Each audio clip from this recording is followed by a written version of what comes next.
Hello, everyone, and welcome to Season 3, Episode 3 of The Dive. Big number 3, and for big number 3, Azael, my favorite number. Guess who we have here? It's Meteos, my favorite pro jungler. 12.3 KDA.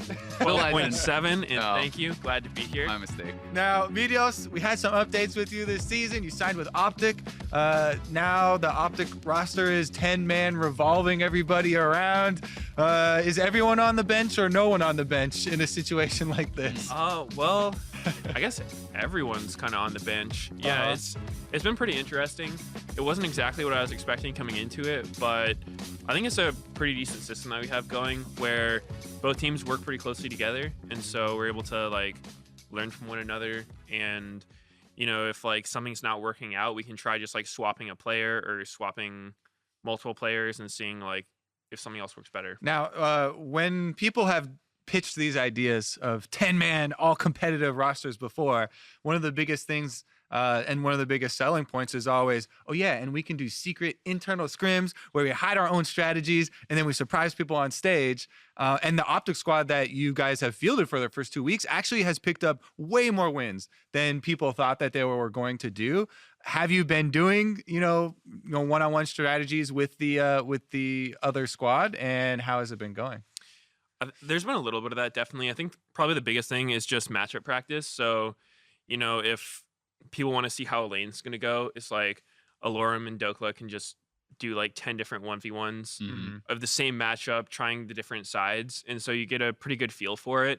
I think sometimes you can run into a trap, though. If like you only practice in-house and you try to hide stuff, because a big thing in League is like there's a lot of stuff you don't know that you don't know, right? And so if you're only practicing against one team, it's like your weaknesses won't be exposed in the way that they might on stage or against another opponent. So while there is some of that, I think typically teams don't go for too much like super secret strats, because if you haven't tested it enough and just seen how different opponents react to it and stuff, then like you probably aren't going to be confident enough to like whip it out on stage. Yep. Just because a pick, like Alorum can beat Dokla the pick, and maybe Dokla is playing in a certain way that someone else would play differently. And as you say, sometimes you can actually learn bad tendencies by only playing against the same people, because they may have a weakness that, another team doesn't, or they may have a strength that like this pick doesn't work against them, but it will work against everyone else, or vice versa. It does sound so cool though, right? It does. And I think it's useful in specific instances, right? Like, especially I think like as a specific counter pick, if it's not like your only practice and stuff like that, then okay, we practice a specific lane counter or whatever, like, kind of famously the Licorice Hecarim versus Aatrox thing, right? Yeah, like something exactly. like that. I Or think the makes Echo a lot versus Victor. Yeah, I mean, he gets exactly like that he gets one. blamed for that one, but Fnatic was just better than them, right? Yeah, I'm like, just yeah, but I do think it can work out. And but that's something I've kind of been missing, the moment. I think the biggest one for me was Rocks Tigers, like the MF support, because it was such a big game, and they pull out this crazy one, and then that becomes such a big deal. I want to see more stuff like that. Like in the LCK right now, Griffin, like Lehens will play whatever he wants as support, support Elise and stuff, and even if people flame him, they are good enough and they have practiced enough that they want to try these different things. I want surprise moments in my league games. It's so hard to justify support Elise with Guardian. Not a troll pick though. Like, I'm pretty sure if you can win with that, you could probably win with just about anything in that. you should be talking that up. You could be you have another option where you can slot in, get in for some support. 2 bench spots. Yeah. Yeah, I don't know about that one.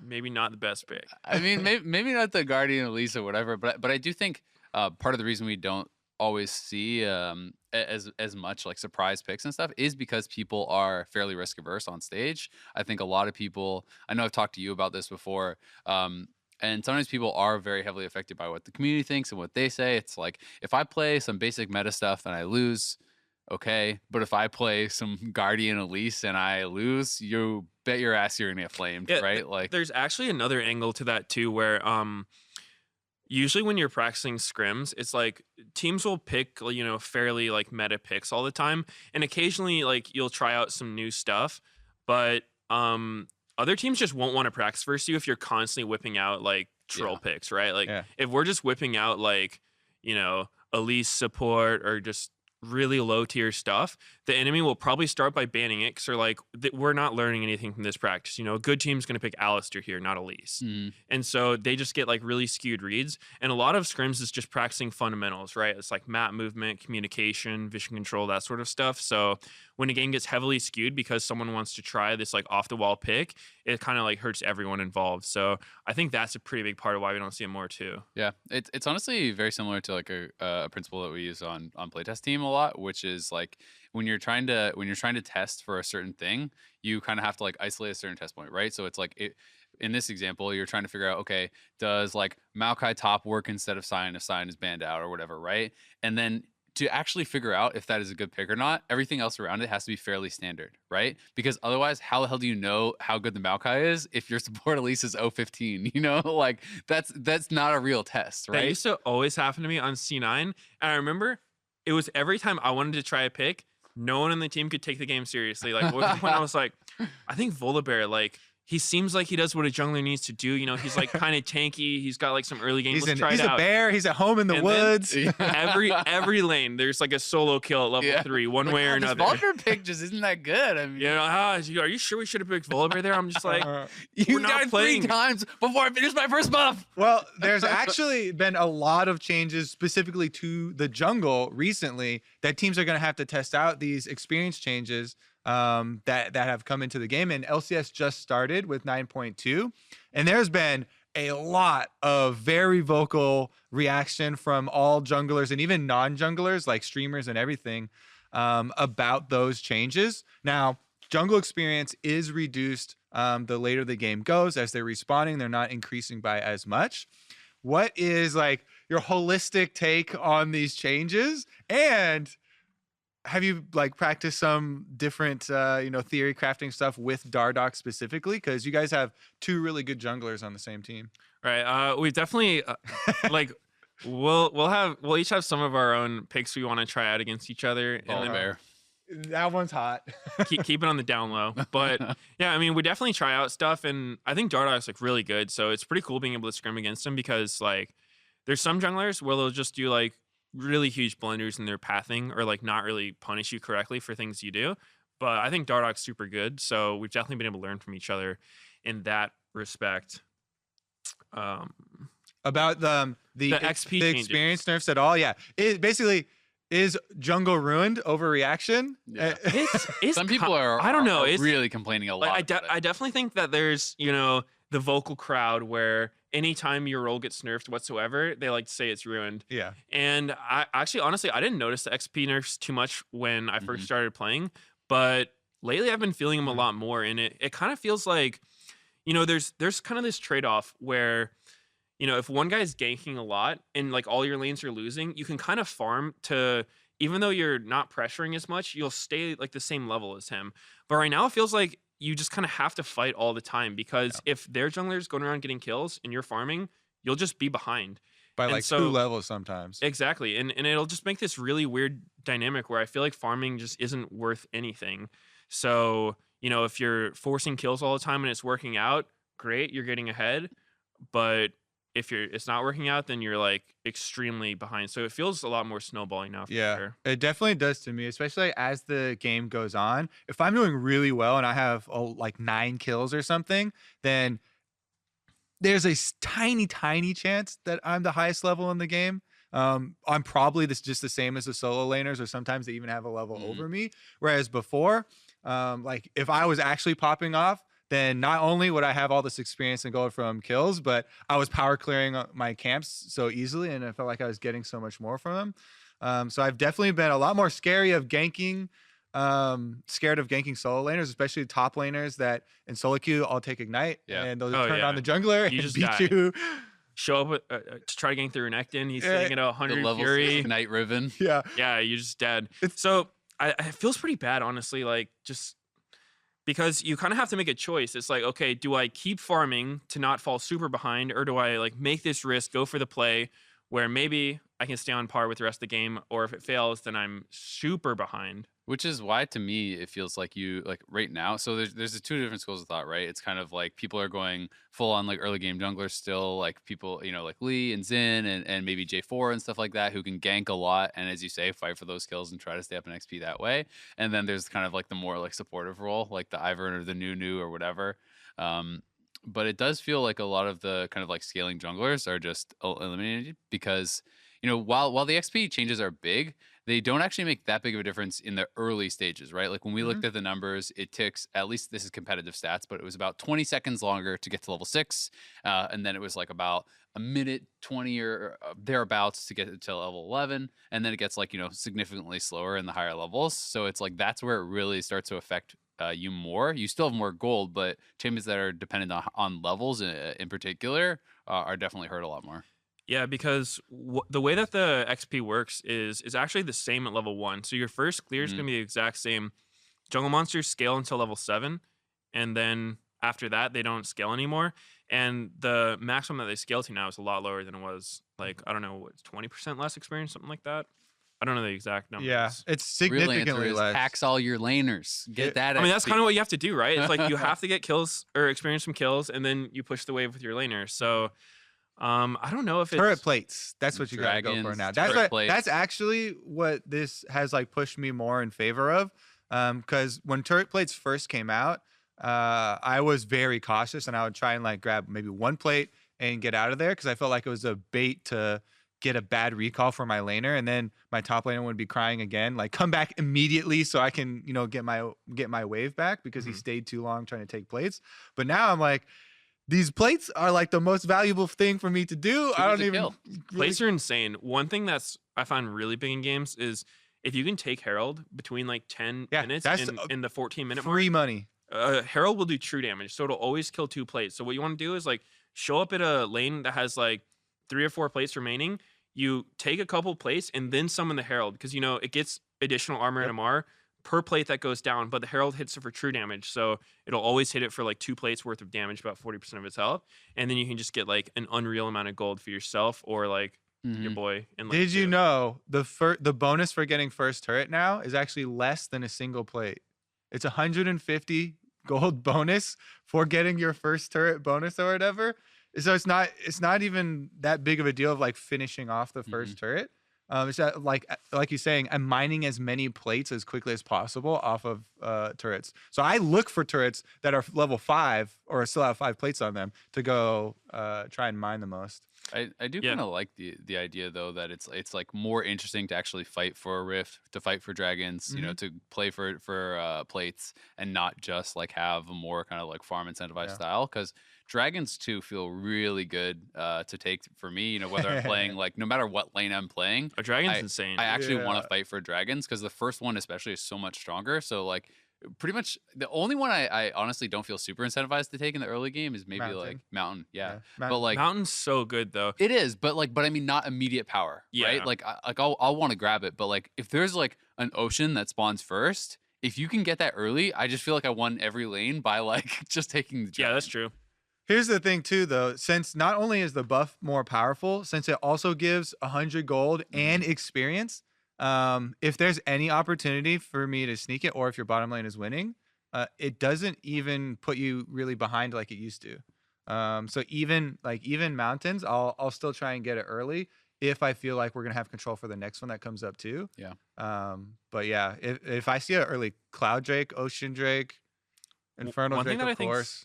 Super weird about Mountain Drake is after they did those changes to the first dragons, like it's 16% true damage. And so the difference between trying to kill Baron with or without a mountain is at an all-time high right now. It's pretty much like if your team has Mountain Dragon, like the other team can never leave you alone with Baron. 10 seconds and you kill it. But if you don't have Mountain, and you can do it with 2 people really easily now too. That's been my biggest thing. In solo queue, nobody really pays attention. So if they see like a couple of your teammates in lane somewhere, then I'm like, all right, time to do Baron, guys. I just need one person with me, and you can go get Especially if you're playing like a Nunu or something. I had a game last night where my Nunu with just Nunu and 80 carry took it on spawn at 20 minutes, and the Nunu's at 100% HP still when it dies. So I'm like, I actually heard from Terry, like big on my team, that he was playing a game with a Lee Sin who had Warrior, Cleaver, Tabby. Do you solo it? He soloed it with 3 Mountain Dragons. Okay, 3. Okay. I mean, it's 3, but still soloing Yeah. Baron's insane. yeah, that's pretty nice. I don't know. I Especially feel for like Lee Sin. I feel like that's probably overtuned. I think Mountain probably is giving too much right now. The thing I mean, with- they're all so buff though. Yeah. A Cloud Drake makes you so fast. Yeah, it does. You remember old quintessences? Cloud Drake gives you 3% in combat move speed now, in addition to the nutty like out of combat move speed. 2 free quintessence runes. Yeah, This it's feels like definitely good. Yeah. I feel like we were talking about this the other day. I don't know how you feel about Cloud, but I feel like overall, people still really underestimate Cloud. I hear a lot of people saying like, well, you don't fight for Clouds. Like, that's not really worth it and whatnot, which seems funny I to me. disagree. I disagree too, because when, especially like when you think about pro play, I remember when Boots of Swiftness were like, every role was buying them when they were like 550 gold or whatever, when they were Yeah. cheaper and stuff, for the amount of move speed. And it's like, people were emphasizing that so heavily because of the additional move speed that gave them like in combat, in fighting, and now ever since the Cloud Dragon buff, it's giving you in combat move speed as well. It's like this is a significant buff. It gives you out of combat move speed, and Yeah. it gives you 3% in. Yeah, well, the one thing I'll add about the boost of swiftness is there was another reason why people got it back then too, and it's because of the champions that were played. Mhm. That was when Frost Queen claim there was like 3 of them per That's true, game, Yeah. and Trundle was really meta, like support. So if you didn't have boost of swiftness, you would just get caught out by a slow, and like you were Mhm. trapped. You couldn't get away. So that was a big reason for it. But I do agree that like Cloud's pretty good right now. Yeah. I think one reason, I mean, as a jungler, like it does so much damage. It does Yeah, just kills you if you try to solo it. Like it does probably like it's because the attack speed is super fast and the dragon has the on hit thing. yeah, it's percent current Yeah. health. So you just like have to recall pretty much if you Yeah. try soloing It's Cloud. definitely rough. So it feels pretty bad. Um, It's bad. The other thing that we kind of wanted to touch on first, like with the state of the game, or at least I wanted to see, you don't have to give away a lot, but I was very curious of like how in scrims have been going recently here with like the beginning of the season. Which would be your top 1 or 2 or even 3 like junglers that if you hear you're going in a scrim against them, you're worried? Like who would Players or champions? be jungle players? Oh, players? Yeah, for the LCS teams, like who do you think who immediately comes to your mind as like, even if the team isn't that good, like just jungler? Actually, like I think the hardest jungler for me to play against, he's not LCS, but it's Blabber. Like Oh, I don't know why, but this guy, like, I don't know if it's just how he plays lining up with how I play, but like, I can never like read this guy. He's Mhm. always doing something that I don't expect that's good, right? So it's like, usually when I'm playing against junglers, there's a couple things I think about. Like, there's the prediction for me of like what he's doing at a given time, right? Mhm. It's like, he's probably doing this, he's probably doing that. Some of the weaker junglers, they surprise me by doing bad stuff. But then the really good junglers, they surprise me by doing good stuff. Yeah. How do you know what I'm doing if I don't know what I'm doing? By the way, as soon as you started talking about that, I remembered. So I played against Meteos and you were Rek'Sai at the beginning of the season. He probably remembers this Yeah, I because I remember. messaged him afterwards. So he kills my mid lane, he kills my top lane, and then he also killed my bottom lane in the first like 5 minutes on Rek'Sai. And so of course my whole team, everyone is like flaming the shit out of me. They're like, "What the fuck are you doing? You know, LCS caster, you're fucking garbage, blah blah blah." And I'm like, "It's a pro jungler." LCS What? caster versus LCS player. And he's on Rek'Sai, and I don't know what I was playing. I was playing some like You were playing Ivern I or think you were Nunu. Ivern. I was- Yeah, you were Ivern. and I was like, what do you want me to do? Yeah. But anyways, that's mean, that's me. The The thing jungler is, makes that me just mistake. happens sometimes. Is jungle like if all your lanes decide to give up a kill to their jungler? It's like, what do you want me to do? Like now everyone's behind, dude. It's not like I'm ahead because you gave that dude first blood. Yeah. It's like, oh, nice, man. You soaked up 5 seconds of his time. Only gave him a kill in 2 waves. Like, nice, man. Yeah. That's so good for me. So anyways, you were explaining about Blabber. Like, why is Blabber the guy? I don't know, he that just- could read you. I don't know. He's just is always doing stuff that catches me off guard. Like, I think he's really, really good. I mean, he was. I honestly have been surprised that we haven't seen him at all. Not that Cloud9's doing poorly; they're doing, obviously pretty fine. I think they're 2-2. But like, he was so good in summer, and I feel like everyone just forgot about Blabber during Worlds because he didn't do very well in playing and whatnot. And then they went full time with Svenskeren, and then they got semis. So then he just got like deleted out of everyone's brain. It almost felt like, because I heard no one talking about him. Some people were talking about like in the community about, okay, well maybe we'll see Golden Glue subbing in. No one's even mentioning Blabber anymore, even though he was popping off in LCS summer. So I Yeah, definitely I do. Part of that was the fact that a lot of their success was with like Kindred. Zillion Kindred Yep, combo, Zillion right? Kindred. And I think maybe some people felt that he wasn't as strong on other picks. Mm. Like, he's obviously a very good Kindred, and he played it extremely aggressively. But I think at Worlds he was having some trouble, right? Like that Yeah. aggression was So causing some the thing that issues. came to my He was mind definitely when you making a lot of started talking mistakes to at me, Worlds. I think the image or the game that he left people with was that Jarvan game, Oh yeah, that which was tragic. the last game that he got to play as a starter.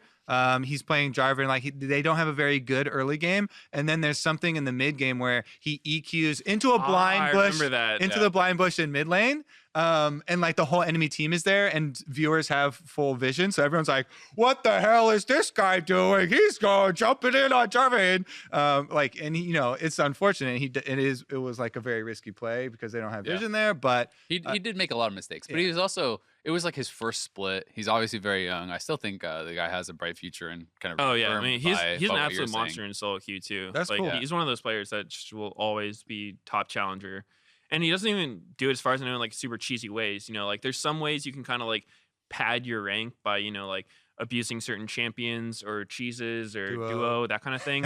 But I don't know. Like I just have a lot of respect for the dude. I think he's really good. That's cool. Definitely. Do you want to drop a name on the, how did he phrase it? The bad junglers that make unexpected mistakes or something like that? Or I Plead mean, the I fifth. don't want to. Yeah. you don't have to flame anybody. I just wondered if you wanted to drop, like there was a funny occurrence that happened.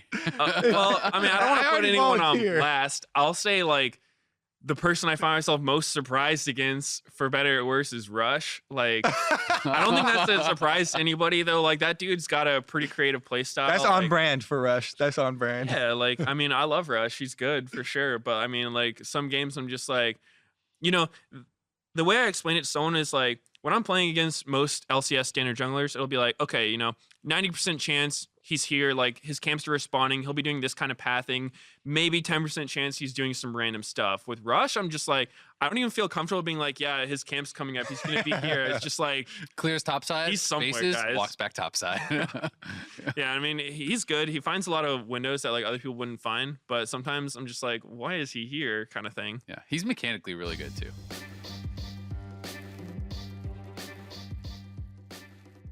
Let's talk a bit about NALCS. Has been a bit of a crazy split so far. There is a clear number 1, TL 4-0. There's a clear number 10, 0-4 for Golden Guardians. The two perfect records. Yeah, a bit unlucky for Golden Guardians to be on that end of it. And then we have FlyQuest at second, and we have like 6 teams or something you said in third, right? Yeah, There's I a think whole bunch of teams at 2 and 2. Yep. So, like TL is kind of where everyone expected, but what have been like the big surprises for you, right? As far as like standouts, maybe people doing a lot better than you expected or a lot worse. Well, I mean, I think the biggest surprise for most people is probably 100 Thieves starting at 1 and 3. Yeah. Everyone's expecting them to do really well because, they made it to Worlds. 2-time world champion got added. Yeah, they added Bang, they added Huhi, and he's got synergy with Afromu. So I think there were some pretty high... Sorry.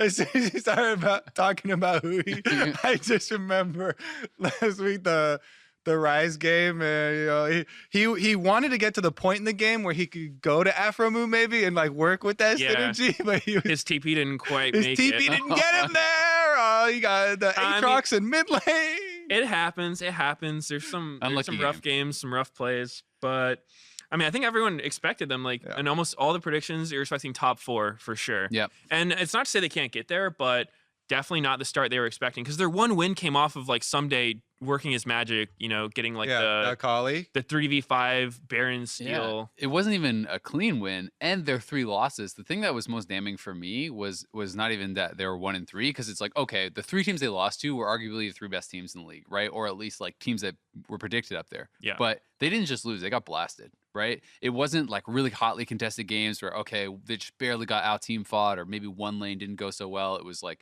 they were getting slammed in all 3 of those games. It didn't feel like they really had a chance. And then the Golden Guardians game was like the 2 teams with no wins, and that was like a bloodbath. And 100 Thieves was actually way ahead, and they almost threw that game with a couple bad fights. So it was like, oh God, right? You know, that like you can see Afram got interviewed after that, and he seems super unhappy even Of after the course. win, right? Like, Yeah, I mean, I know some people gave him some flack for that. I can kind of understand though as a player. Yeah. Like, no, I I get it I would. completely. I I just know mean for that's like me, their mindset, right? like my happiness or like unhappiness after a game, it's rarely from the result itself. It's more like how we played during the game. Because like if we have a super sloppy win, I'm not going to be that happy about it. Because a lot of the time it's just like, okay, we didn't play well, but the other team played worse, Mhm. right? But if like we play super clean, but we lose, like you're playing against a team that's just like really on top of it. Maybe had a little better draft. They just like some plays just didn't go our way. Mhm. Then I'm not that upset about it. So I feel like he's probably feeling that kind of way. Like Yeah, he has high he wasn't expectations for happy their with team, obviously. yeah, he wasn't happy with the level of play in the game, so he probably just like wasn't in a great mood. I Yeah. will say that you're referring to the three teams that they lost to. Those are the only three teams that I put above them in Mhm. my preseason power rankings. So I think that's actually a good saving grace here. Even though yes, Yeah. it's a really rough early week for 100 Thieves. They have time to reset. Now it's up to coaching staff. I feel like they still they have good players that they can still perform to that sort of level, and they're not necessarily behind kind of the curve that like I predict Yeah. them to start out on. Totally. Um, The record isn't as surprising as the way in which they lost again, Yeah. right? Right. I also think that there's a decent amount to be said that it's only 2 weeks into the season because Yeah. it's Yeah. it's very easy to look at numbers and be like, oh, that team's 4-0, like clearly better than 2-2. And I mean, like I will say Twice Liquid as many wins, even. Liquid looks in a tier of their own. Like Yeah. I'm not going to take that away from them. Liquid is doing really well, but at the same time, with a lot of the other teams in the standings, you have to look at it's like who have they played so far, right? It's like like 100 Thieves, they've played against probably the top teams. Mhm. So the rest of the round robin, they're going to have probably some easier opponents. Yeah. And then some teams, they've stolen wins off of maybe an easier schedule. So and there's also not to mention the meta, right? It's like very early season people haven't totally figured out what the best champions are. There's some scrim god champions that like when you're playing them in scrims and you're playing super aggro and you're just getting massive lane advantages, that might not happen on stage. Maybe instead of the other team feeling That's like Victor to me, dude. Victor That's has been Victor, looking for sure. so bad, and every game it comes out, I feel like it's It's looking a so counter all right to the team that Yeah. picks it. it's the Victor, it's the Namis, it's the champions that are like very lane dominant, and in scrims, the person playing against is just like, I don't want to deal with losing lane for 30 Yeah. minutes straight. I'm gonna just go for the all in. And I kill think that myself. this is a super It's like Jace all over again. super Yeah. strong point, especially right now where laning phase is so important because you can get so much money out of laning phase with the way that the game is right now that Mhm. even more than ever, like if you have the counter pick that the other team did not scrim about or know about or anything, and their whole draft was up to this, it's a best of one game. You get hit with this champion select that's super rough, and you get slammed on stage. There's only been a couple of games, and immediately everyone's like, this team is garbage, Mhm. wipe them from your memory. Like Golden Guardians are going to be 10th place back to back again because they started 04. Like people are going to jump to those conclusions, and a lot of it too. I guess if we use this Golden Guardians example, by the way, which is going to like an interesting topic as well.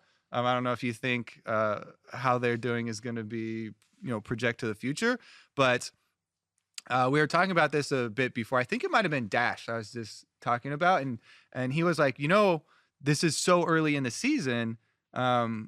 Any team, like if it was a brand new team that started out 04 like that, we would give them, some leeway and be like, oh, it's the beginning of the season. There's so many factors that are going on. But because they have this history of the back-to-back 10th places in both leagues, everyone has already damned them to 10th again, and they're like the worst team. Have you scrimmed against them? What do you about I that mean, we've spot? practiced against Golden Guardians before, and I think they're definitely a team that looked better in scrims than they've been performing on stage. Like, by no means were they kind of like easy opponents or something like that. Like, it seems like all the player on the team like can create advantages for themselves. They work together fairly well. Like, they didn't seem as if they were on a lower tier than any other team we practiced against. So it could just be an unlucky start, but sometimes that can sort of like your early results can get in people's heads, right? Yeah. It's like The mental because side. if you're super result focused in league, then it's really easy to fall into certain like logical traps, right? It's like you start thinking in binary ways. It's like, say that I'm a jungler and it's like I really want to play this champion and my team forced me to play another champion and then we lose on it. I'm just like, if I just played the champion I wanted to, we would have won for sure. But it doesn't really work that way, but it can like obviously losing feels really bad. So sometimes people can like get trapped in that kind of Mhm. line of thinking and it Yeah. can kind of like actually hurt you as opposed to just like trying to see things as objectively as possible. Yeah, I mean, I think another reason that there were such high expectations was not even just like because of what their previous history of getting 10th back to back and blah blah blah. People thought they would start better, but it's also like look at the players who joined the team, right? Like we saw these guys joining the team like Hanser. It was basically a year removed, but he had won a number of championships. Ole joins, he's back to back championships as well as back to back worlds. Hanser had been at worlds a number of times. Like a lot of these guys have like very positive history kind of attached with them. So people were expecting them, like on paper, it's supposed to be a much better team.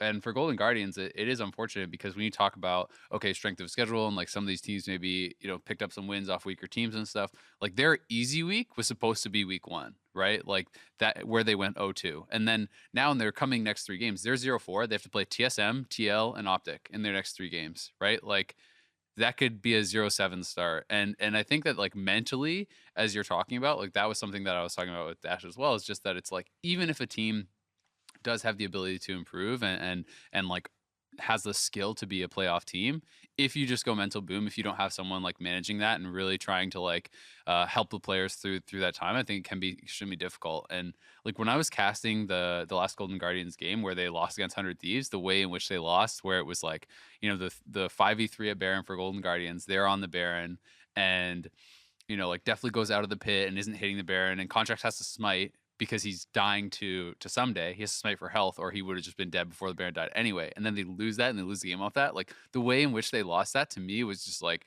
I'm watching that and I'm just thinking, oh god, like season over. Like it's just the worst, most like heartbreaking way to lose. When you're Yeah. already 0-3, and then it's like, okay, now we have to play 3 really hard teams in our next 3 games.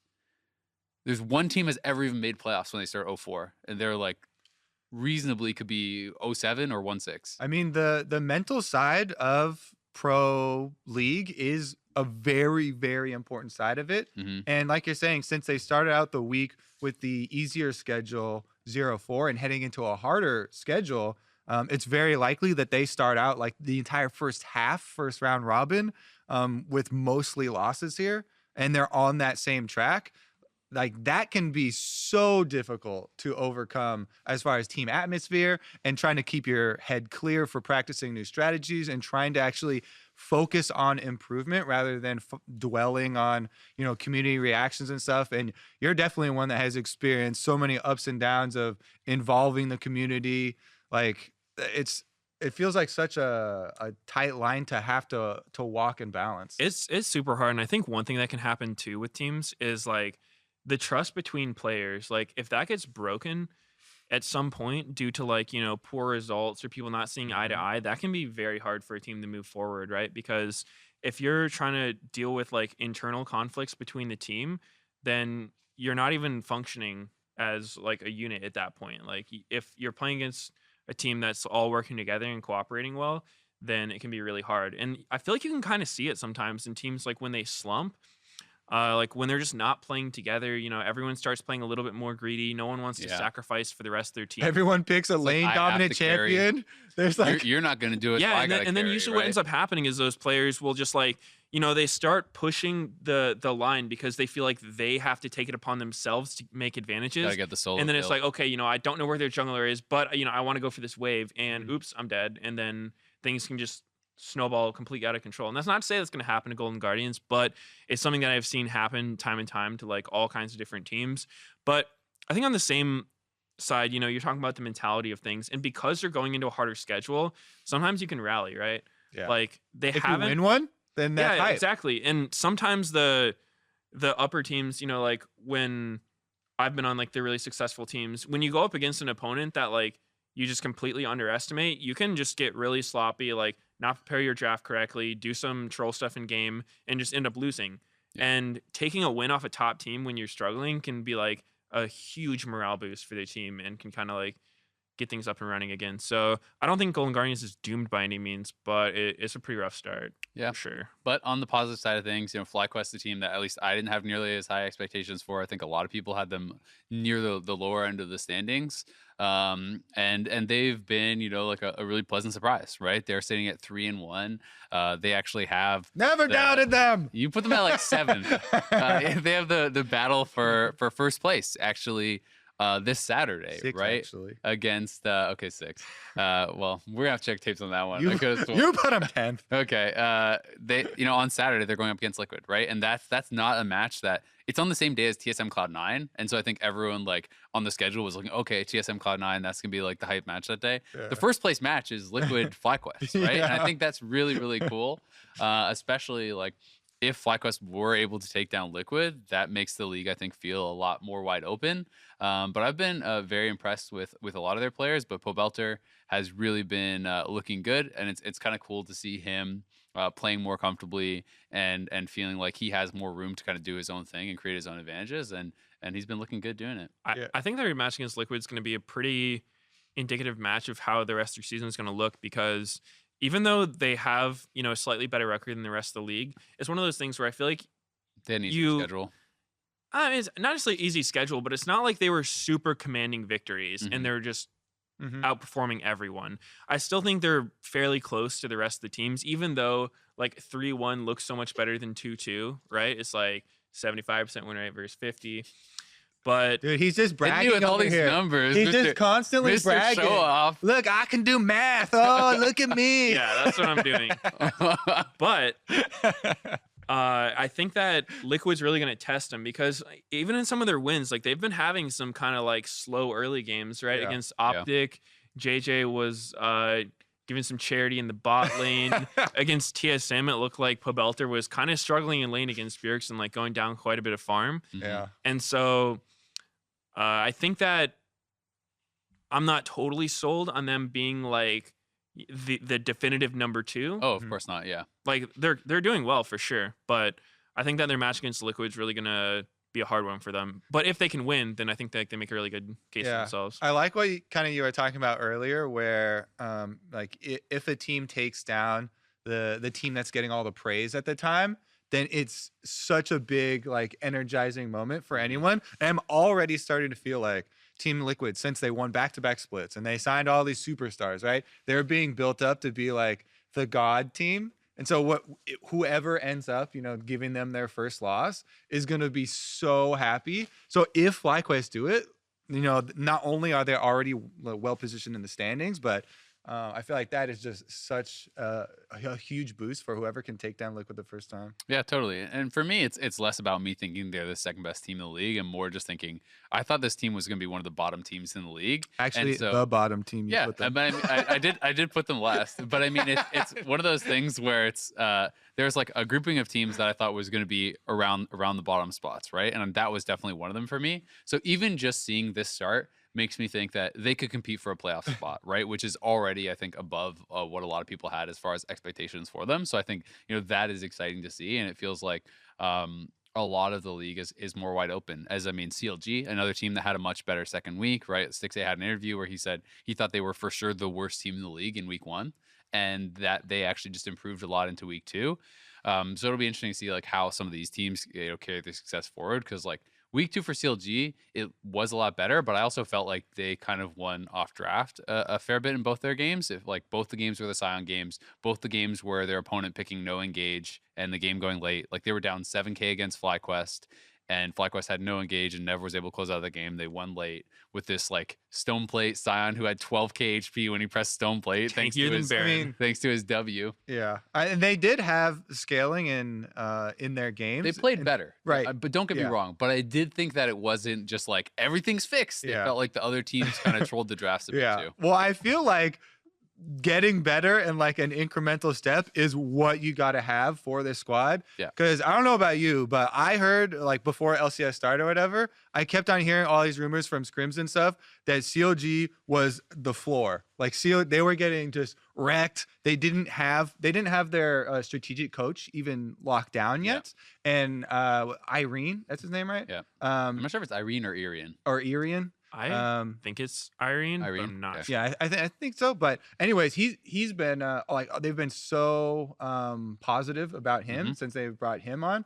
And one thing he did was also like make it the more standard roster, because I think they were just completely switching everyone every game before and like having a hard time building up what they actually want to focus on, which kind of makes sense a lot too.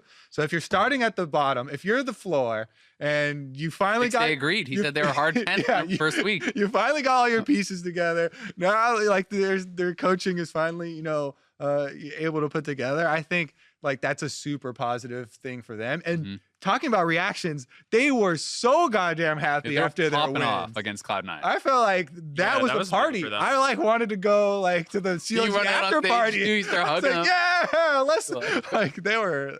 Yeah. I mean, that's definitely a big surprise week 2 for CLG. Like, I think a lot of people were expecting them to be like near the bottom.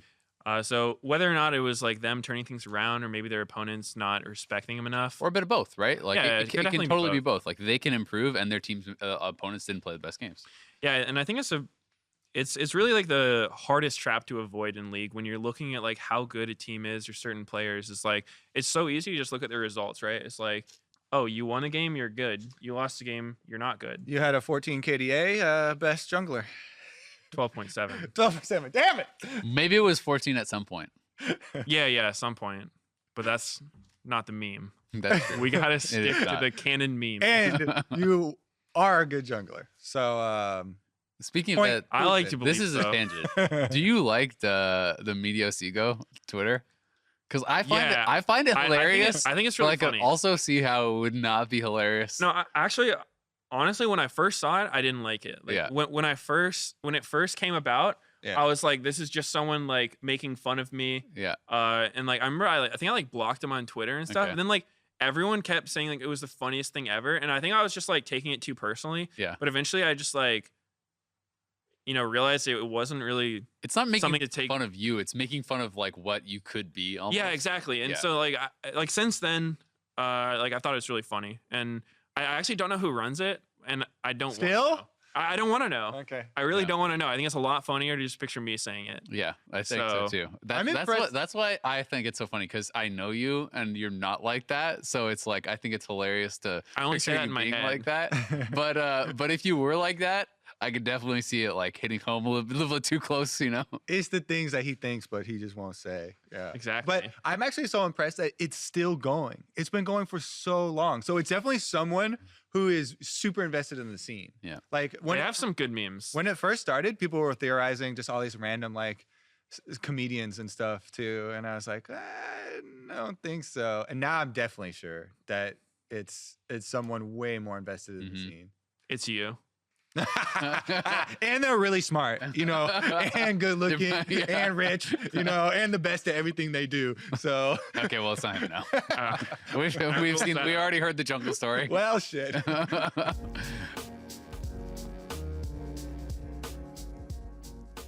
I don't know if you guys have been playing my solo queue, but 9.3 You do know. is coming out. You've seen me on, bro. That's true. You've been playing.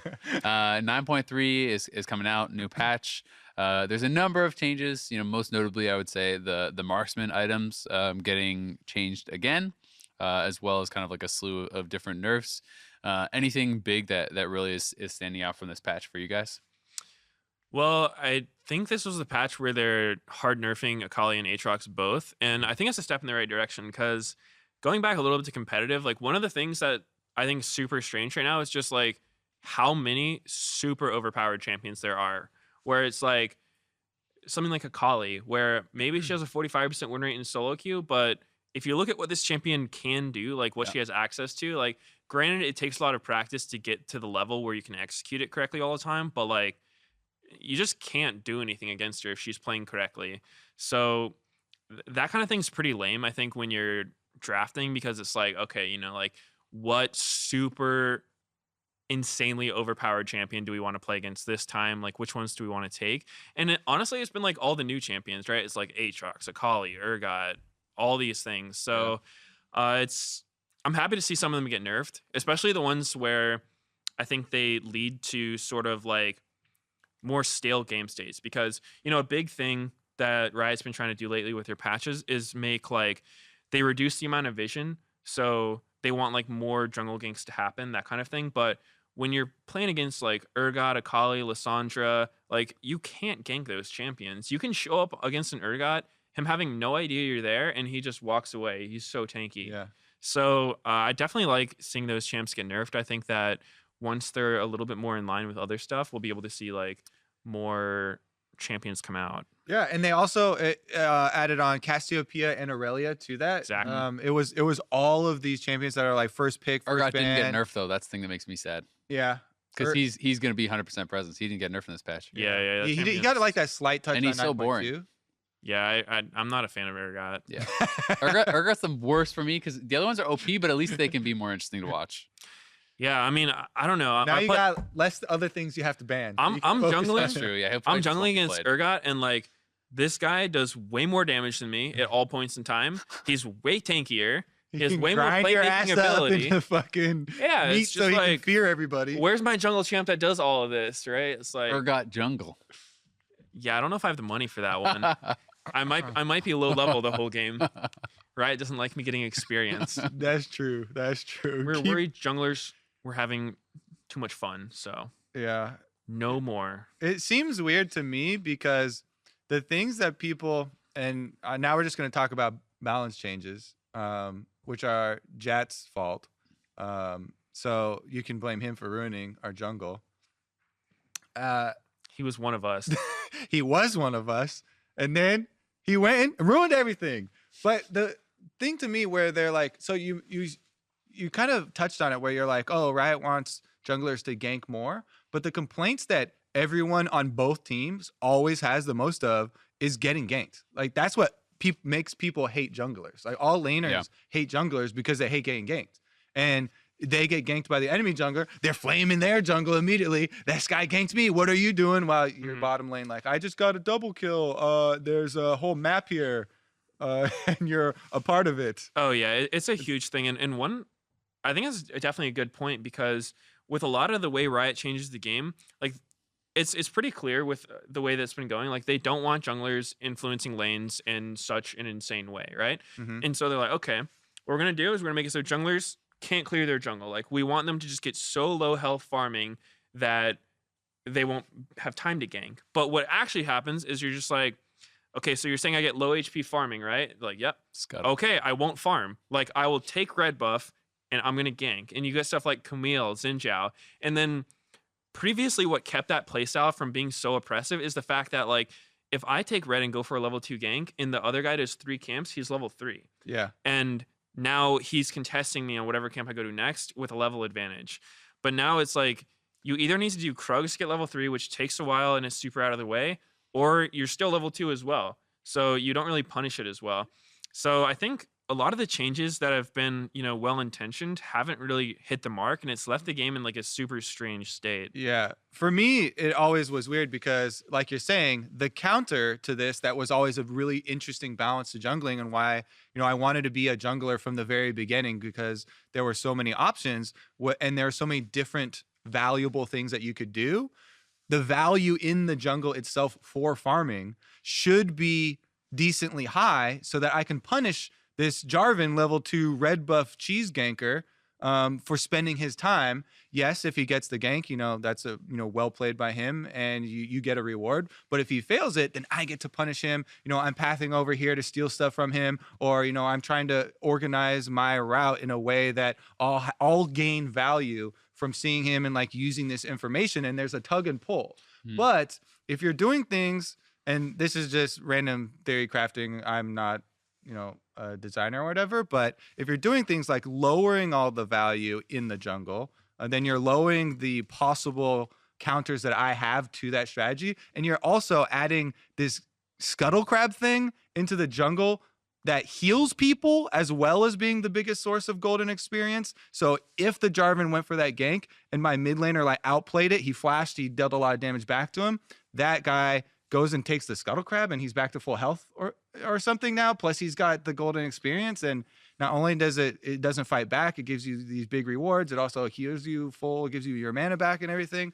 That to me was like, okay, so they are making all these changes, like you're saying, to push people to these early ganking junglers, level 2, get out there, start fighting people, and they're taking away a lot of the back end, theory crafting around your jungle path and all these kind of mind games. Yeah, like the spy.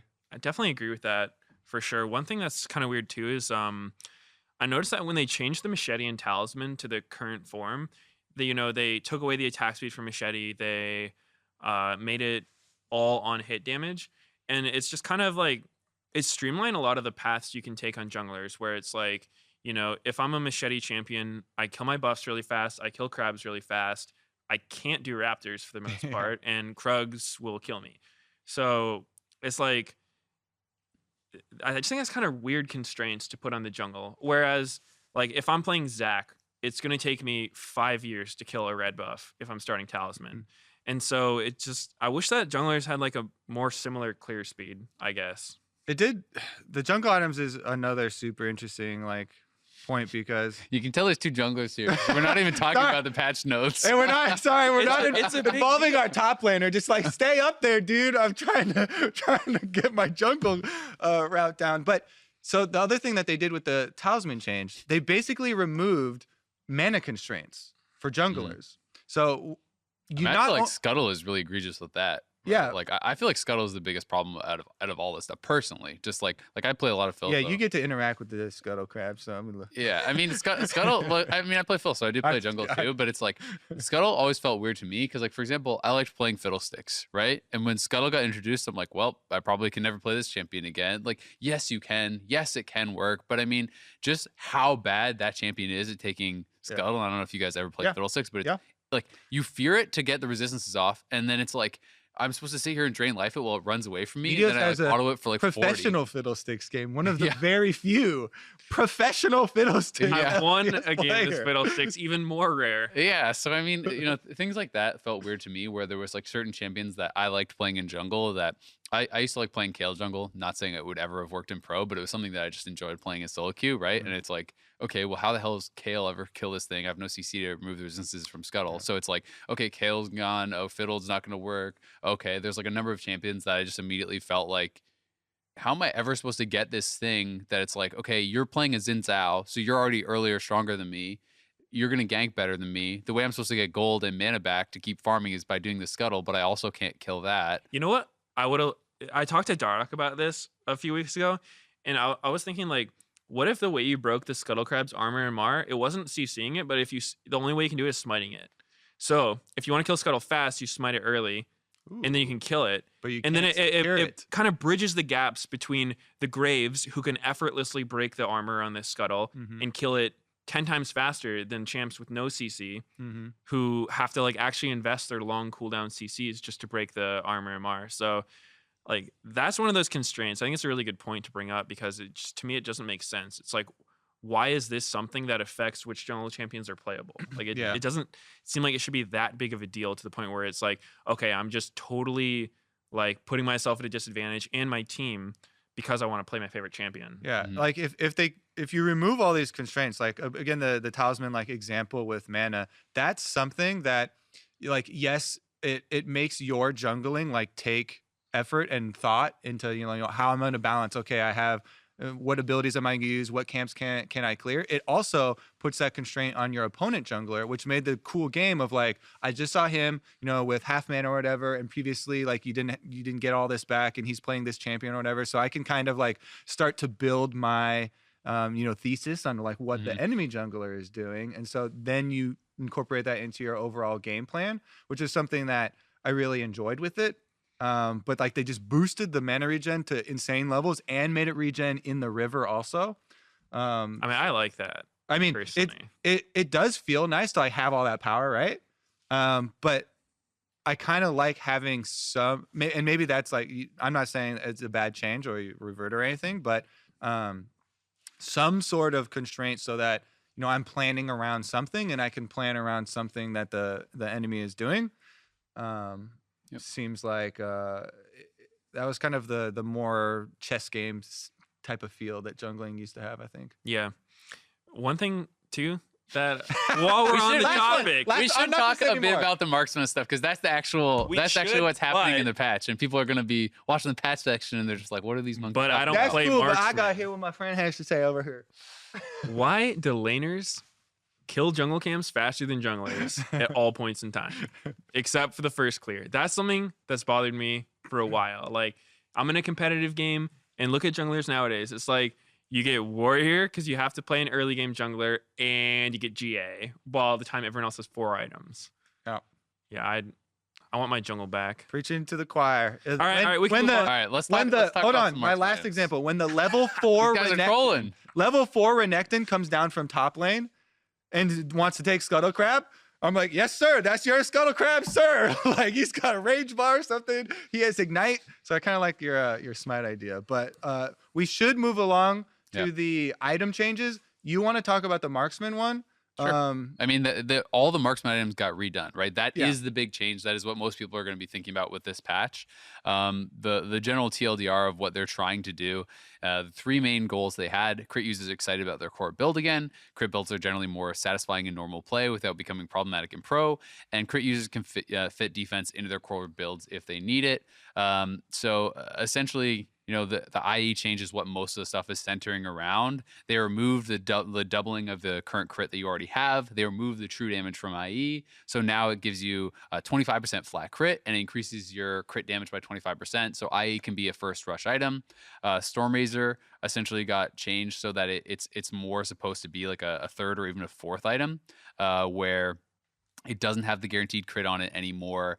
It actually is like a stacking thing, like a shiv or you know, a rapid fire or whatever, and it slows people over 40%, decaying over 1 second, and it also makes all your other energized things 30% more effective. So that would be fleet footwork, that would be your shiv, that would be all those.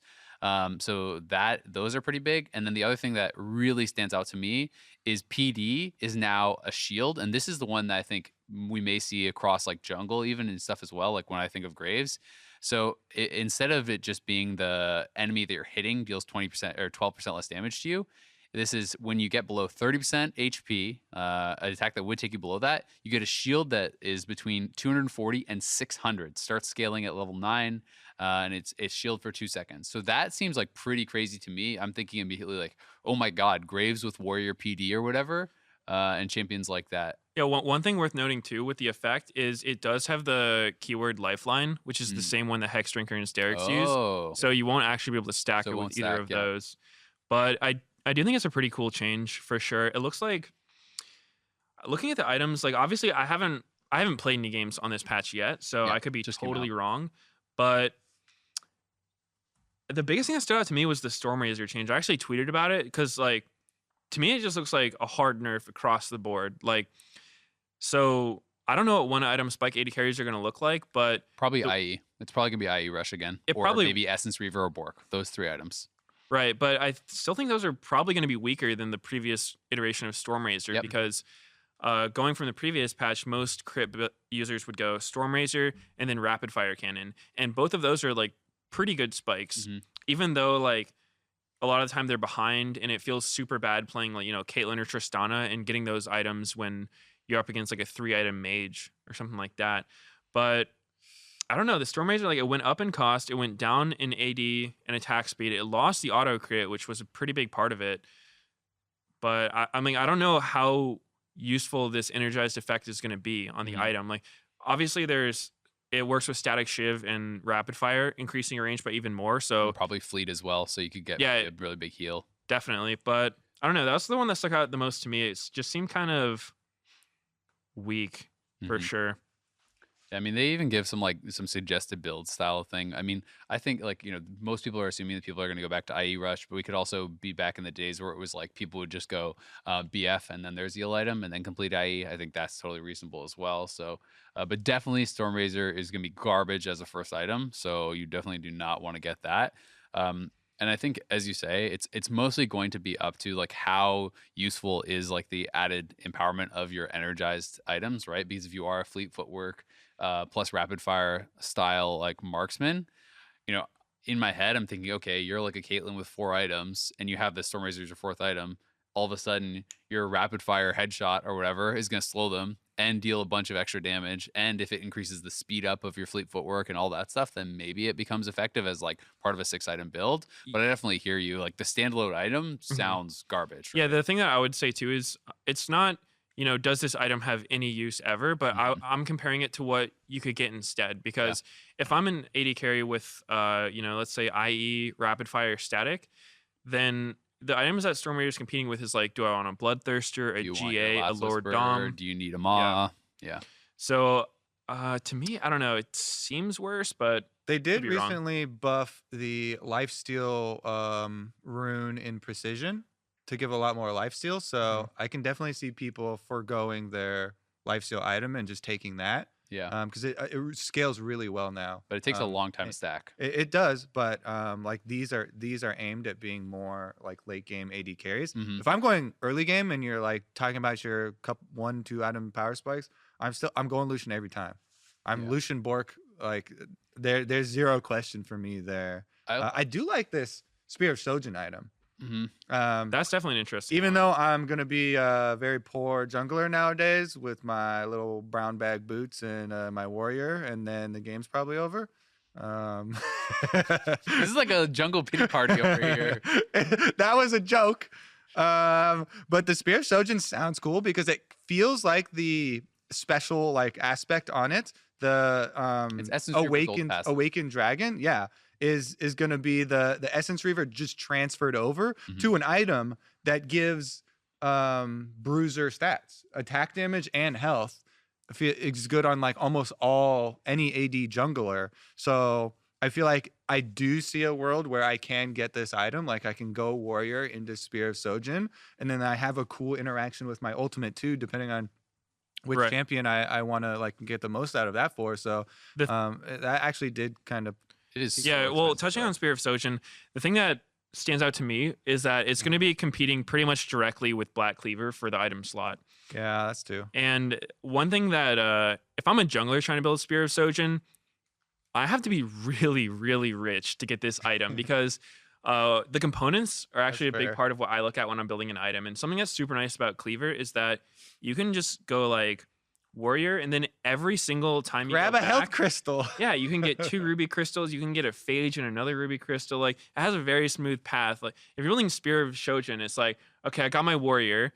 Now I'm gonna back for a BF sword. Well, I got 3 kills.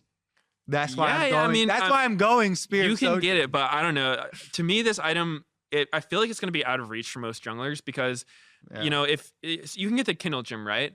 But then what's your next 2600 Well, gold gonna even look Back like? to pity party over Even- here. Now I'm sad. My Even dreams for are dead. top laners, I actually think that like I heard initially I'd seen a number of people on like Twitter and so on and so forth kind of complaining about this new item being like, oh, they should have just taken it out. Like Jackson Riven, all these champions are gonna be so OP with it, but it costs like significantly more. So old Essence Reaver was 3K, I believe, for a completion. This is 3,400. It also has 15 less AD than old Essence Reaver had. Yes, it has the CDR and the passive is very nice, but like it costs 400 more gold. Like that is really significant. So I do think people will buy it sometimes, but we saw like now there was a ton of high elo like Rivens and Jaxes and Renekton's that were actually rushing Essence Reaver or maybe going Tiamat into Essence Reaver and things like that because if you use that item really well, it was super OP. But like rushing a 3,400 gold item is pretty expensive for a lot less AD.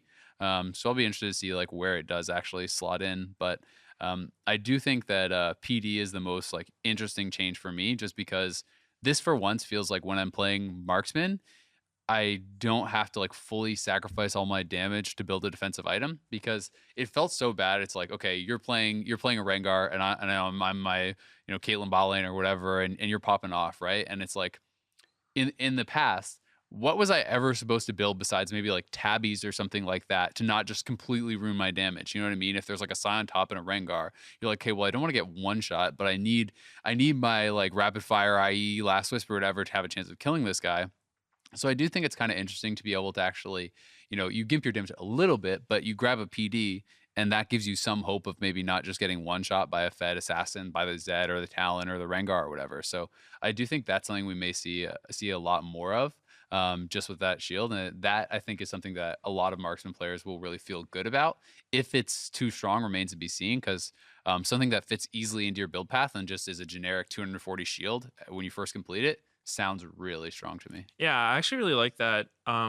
It kind of reminds me of the same trade-off you would make from going from Ludens to Seraphs, where it still feels like pretty much what you need that slot to Mhm. do, but you lose the range from rapid fire in exchange for a defensive shield. And I think Ludens to Seraphs is a really good comparison Yeah. because you can get the shield from Seraphs, but you lose the added wave clear of Ludens. So it seems like a good change to me. As far as like how balanced it is, like number wise, haven't really seen it yet, Yeah, we have to but see. it looks really strong. The lower price point's really nice for them too. It's just nice though, because you couldn't ever realistically go like Ma second or something like that, You would or do no like damage. exactly you do nothing, or what are you gonna do? You're gonna like buy like a Asterix on Caitlyn. If that's not gonna work, okay, you're gonna go like a fucking GA second, then you're gonna do no damage, right? So this is kind of pretty nice, I think, for them. We do have some Twitter questions. Some people. Hold on. Nope. The most important change of this patch. Okay. You haven't talked about the gold bounty change here. That's the most important change, not all the marksman stuff. Yes. Okay. So this system pissed me off before because they took a very simple system and they made it very complicated. And it seemed like it was not following rules that made sense, where people would end up with bounties where they had even CS and were O2 and stuff like that, Mhm. right? And we even have people taking screenshots from professional games where stuff is happening, and the calculations were all time based. Yeah. Here they've made a change where dying while behind in farm delays how quickly you can accrue the bounty due to minion and monster gold, which is very big for me because before you have to take into another level of possibilities here when you're ganking for top lane, especially where, previously if someone is already getting bullet in lane, right? Then there is a big wave that's built up. I almost always want to kill this person when a big wave is crashing, right? You want to dive them, they're going to lose out so much because they're also going to lose out on a lot of these minions. Previously, if you successfully killed that person, and they were really far behind in farm, when they got back, they died. They had to use their teleport. They had to probably use their flash there as well. Then they farm up as much of the big wave that's at their turret as they can.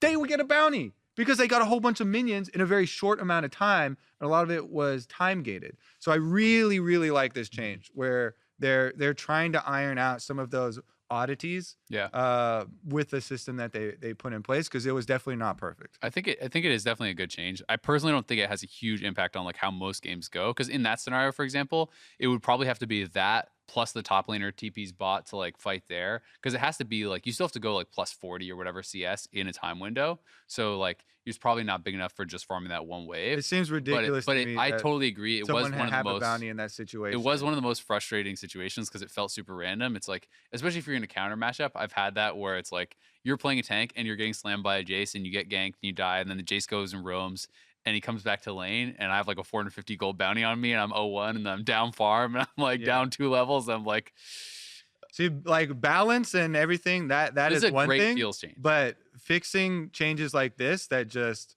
do not make sense, I think is really good. Yeah, one thing that I've noticed about bounties is, what was the time thing you were talking about? Because I wasn't familiar with that rule. The farm rule. So it's essentially like the way that you got farm bounties is if you farmed a certain amount more than like the game average or the opposing team average within a time window. So like how this often happened in those weird scenarios is I get slammed top lane, I TP back to lane, everyone's fighting bot, so they're not farming. And then during this like 2-minute window or whatever the time limit was, I went like plus 40 CS on what the game average was because they were at Dragon or I was doing my other thing. That's how you got the farm bounties most of the time. It wasn't actually being I'm 40 CS over my lane opponent. So that's how it sometimes was pretty weird, where it's like in pro play, you saw it where mid lane doesn't have TP, the other guy TP's bot, he's farming mid, he gets a farm bounty. Yeah, I've seen that for sure. I guess, I don't know, I haven't had as much issue with bounties as I guess the community has in general, because like my understanding of it is the only way you get a bounty is if you have like a lot more gold than the average of the enemy team, right? Yeah. And so doesn't that kind of make sense that if the enemy team kills you, they should get a bigger reward because you had more money to work with? Yeah. That's kind of how I see it. In But general, I it does. guess they It just was cleaned just it up this a one bit. unique scenario where it's Right. like your Yeah. team can actually be losing. You can be down on levels, and you have a bounty because your laner roamed while you were farming because you already died and you didn't have your team. And like you said, that makes it, sense. it didn't even happen very much. But it felt it was so bad. extremely rare. It doesn't affect the game that much. It's just really weird and like doesn't make Yeah. sense at all. So should be fixed. Yeah. Yeah. Basically. Yep. I think So, I think I could definitely use some cleaning up on Definitely, the system. yeah. But in general, I think I like it more than a lot of people do because And also, I'm always broke in these games. you want those So- 1K I- bounties. I do. a point that like Freak keeps on highlighting, the bounties didn't get increased like dramatically, right? They got increased a little bit and incrementally the higher the bounty is, Mhm. right? So like the first couple ones aren't that much different than they were before. One of the biggest impacts you're talking about community reaction is that they're plastered on the scoreboard now so people can see them. Like some people didn't really even know that they were happening or know that it was that big of a Yeah. shutdown or something. I think a lot of people But it also didn't shows- realize that it's It shows the kill total gold is gold, based. Yeah. and taking into account the kill gold itself as well as the bounty. So 'Cause- that's why people are overreacting. Yeah, I completely agree. Though on the previous system, it was possible that if you were on a losing team but you went on a kill streak, you would still be worth a ton of gold when you die, right? With the old bounty system. Mhm. Now I do like how they have the system in place where if your team's losing, you won't You're have as trying to much of a bounty. 1v9. Mhm. Yeah. Yeah. Mhm. I So- think that's good. I like All right. it. Still working on it. Twitter questions. We got some Twitter questions here from your adoring fans, and maybe they also like us too.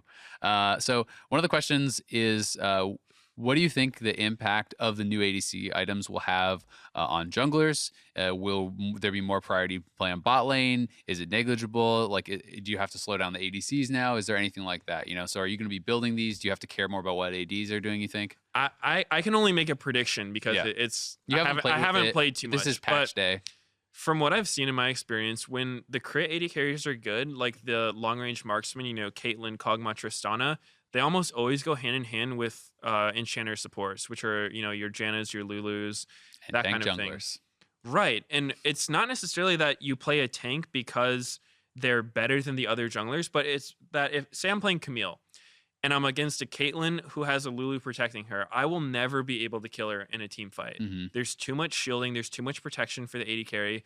And so I'm basically just cannon fodder for their AD carry. I'll die in 3 hits. So it kind of makes me think we'll go more toward like the season 7 Ardent Sensor sort of play style, where with junglers losing access to like getting more XP, their ability to get ahead that way, I think that jungle will become more of a supportive role, something that can spike on mid game, get a nice vow for your AD carry.